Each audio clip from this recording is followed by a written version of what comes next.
کہ ہماری پولیس کے حوصلے بالکل بلند ہیں اور یہ ماشاءاللہ جس عزم کے ساتھ برائی کے خلاف فتنے کے خلاف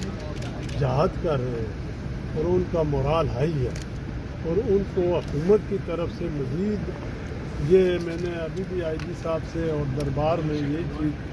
سب کو خطاب کرتے ہوئے بتایا ہے کہ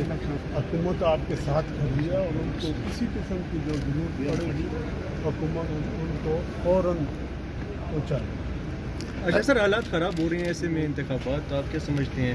اس کے لیے سیکیورٹی کی کمی ہے ہمارے پاس آلریڈی پولیس جوان کا میں، تو اس میں کیا ہوگا سر؟ پاک آرمی خدمات دی جائیں گی، کیا کہیں گے؟ آپ لوگوں نے ہوم ورک کیا ہے؟ ہم نے اس سلسلے میں فیڈرل گورنمنٹ کو لکھ دیا، ہمیں 56,000 مزید پرسنل کی ضرورت ہے سیکورٹی پر، وہ لکھ دیا تو باقی تو ڈیسیژن الیکشن کمیشن اور سپریم کورٹ آف پاکستان کا ہوگا جو بھی۔ بہرحال ہم ہر طریقے سے پورا تعاون کے لیے تیار ہیں اور اپنی طرف سے ہم نے اپنے جو وسائل ہیں وہ سپریم کورٹ کے اور اس کے حکم کی تعمیل میں سر یہ 56,000 اگر نہ ملے تو پھر بھی الیکشن کیسے کنڈکٹ ہوگا؟ پھر تو ممکن نہیں ہو سکے گا، پھر کیا ہوگا؟ نہیں خیر ناممکن تو نہیں ہے، بہرحال پھر یہ ہے کہ ہم جو اپنی چیزیں جو ہمارے پاس وسائل ہیں اس میں ہم مینیج کریں گے، لیکن یہ پھر جو رسک تو جو ہوگا اس کو کور کرنے کی کوشش کریں گے ہم۔ سر تھوڑا سا بتائیے گا، دہشت گردی کے خلاف خیبر پختونخوا پولیس ایک بڑی طویل جنگ جو ہے وہ لڑ رہی ہے، جوانمردی سے جو لڑ رہی ہے۔ پنجاب میں دیکھا جائے تو بڑی تیزی سے ٹیکنالوجی آ رہی ہے، ادھر وسائل بھی پولیس کو حکومت جو ہے وہ زیادہ سپورٹ بھی کر رہی ہے۔ آپ نہیں سمجھتے صوبائی حکومت کو بھی اپنی پولیس کو مزید جو ہے سہولت فراہم کرے، اس کو سپورٹ کی ضرورت ہے، تھانہ کلچر کو مزید بہتری کے لیے اقدامات ہونے چاہیے؟ اب تو قبائل مرج ڈسٹرکٹس بھی ہمارے آ گئے ہیں سر۔ جی بالکل صحیح فرمایا، اور اس پہ گورنمنٹ سب سے جو ٹاپ پرائرٹی ہے پولیس ہے، اور ہم اس کو پوری طرح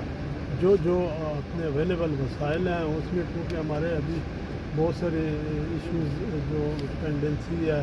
پرٹیکولرلی فاٹا مرجر کے بعد جو کے پی کا شیئر انکریز ہوا ہے یا اس طرح کی پیمنٹس رہتی ہیں تو وہ ہمیں جو ہی ملتی ہیں، ساتھ ساتھ ہم پیمنٹ کر رہے ہیں، لیکن وہ پھر ہم پراپرلی اس میں مزید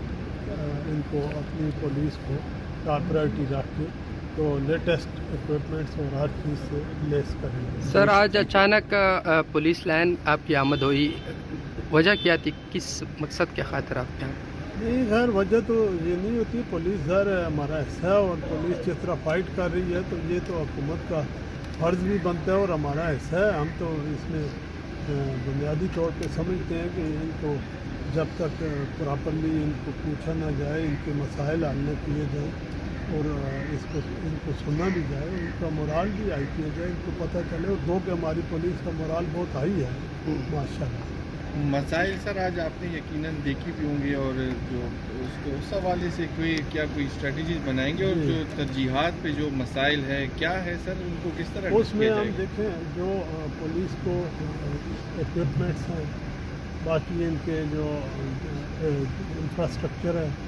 اس پہ بھی ہم کر رہے ہیں، اس کے علاوہ باقی جو فیسلٹیز گاڑیاں لیٹسٹ وہ بھی ہم اس پہ بھی کر رہے ہیں، اور پھر ابھی جو مجھے بتایا گیا کہ ان کے جو جوان زخمی ہو جاتے ہیں تو اس کے لیے انجرڈ کے لیے ابھی پوری میں نے حاجی صاحب کو کہا ہے کہ آپ ایک سمری بنا کے بھیجیں تاکہ جو انجرڈ ہمارے پولیس پرسنل ہوتے ہیں یا آفیشرز ہوتے ہیں ان کے علاج کے لیے گورنمنٹ کی طرف سے اسپیشل فنڈز مہیا کیے جائیں، اور ان کو اگر کوئی پرائیویٹ کرتا ہے تو اس کے لیے بھی پراپر ٹریٹمنٹ گورنمنٹ کے خرچے پر اس کو پرووائڈ کیا جائے، اور یہ سمری میں نے کہہ دیا یہ ہمیں پیش کریں تاکہ ہم کیبنٹ سے بہت شکریہ، بہت شکریہ۔